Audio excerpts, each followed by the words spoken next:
சென்னைக்கு கனமழை எப்படி இருக்கு? ஏன்னா நேற்று ஒரு வானிலை இருந்தது, கொஞ்சம் வெயில் மாதிரி இருந்தது. இன்னைக்கு பாத்தீங்கன்னா பயங்கர மழை இருக்கு. சென்னைக்கு கனமழை அடுத்த சில நாட்களுக்கு எப்படி இருக்கு சார்?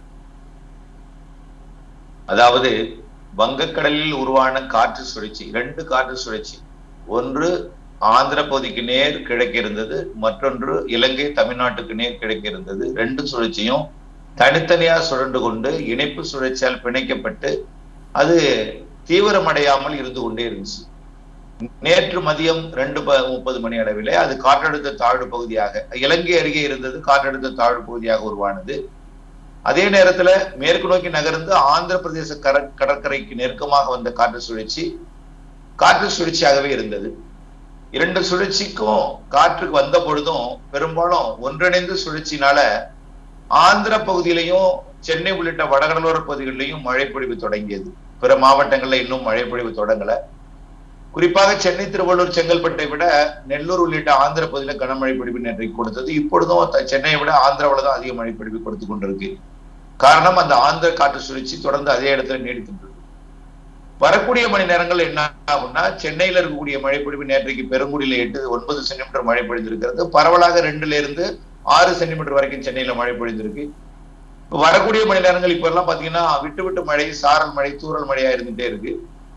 இன்னும் கொஞ்ச நேரத்துல பாத்தீங்கன்னா அந்த காற்று சுழற்சி இலங்கை அருகே இருக்கக்கூடிய தமிழ்நாட்டின் டெல்டா மாவட்டங்களுக்கு கிழக்கு பகுதியில் இருக்கக்கூடிய அந்த காற்று சுழற்சி தாழ்வு பகுதியோட இணைய போகிறது.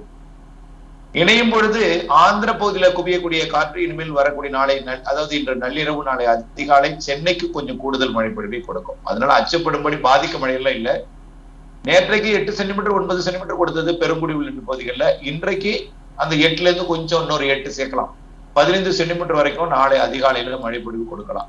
இன்று நள்ளிரவுக்கு பிறகு இப்ப பெய்கிற மழை படிப்படியாக அதிகரிக்கும்.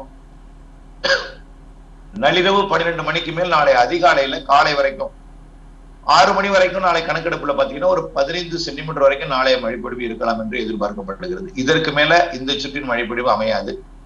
எங்காவது ஒரு இடத்துல 20 அமையலாம், அதுவும் எங்காவது ஒரு இடத்துல தான் அமையும், அதுவும் ரேர் தான். 15-18 வரைக்கும் எதிர்பார்க்கலாம் நாளை காலை மழைப்பொழிவு. இதற்கு பிறகு இந்த மழைப்பொழிவு டெல்டா மாவட்டங்களுக்கு தொடங்க போகிறது. இன்னும் கொஞ்ச நேரத்துல கடலூருக்கு தொடங்கிடுச்சு, அதற்கு பிறகு டெல்டா மாவட்டங்களுக்கும் தொடங்கும். நாளை காலையில டெல்டா மாவட்டங்கள் மற்றும் உள் மாவட்டங்கள் அப்படியே கர்நாடக எல்லையோர வரைக்கும் இன்றைக்கு நள்ளிரவுக்கு பிறகு நாளை அதிகாலை தொடங்கும். தென் மாவட்டங்களுக்கு நாளை மதியம் மாலையில கொஞ்சம் தொடங்கும்.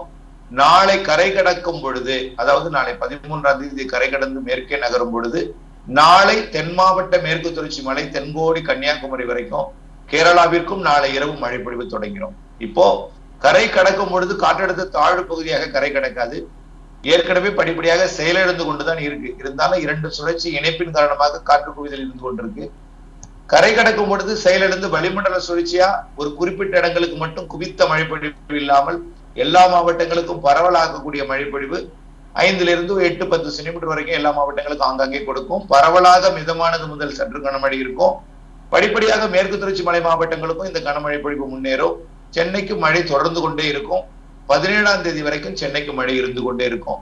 கொஞ்சம் மிக கன மழை பொழிவு என்பது நாளை அதிகாலை எதிர்பார்ப்பதுதான். அதற்கு பிறகும் மழை இருக்கும், 5, 8, 10க்குள்ள இருந்துட்டே இருக்கும். 17ஆம் தேதி வரைக்கும் விட்டு விட்டு மழை தான் இருக்கும்.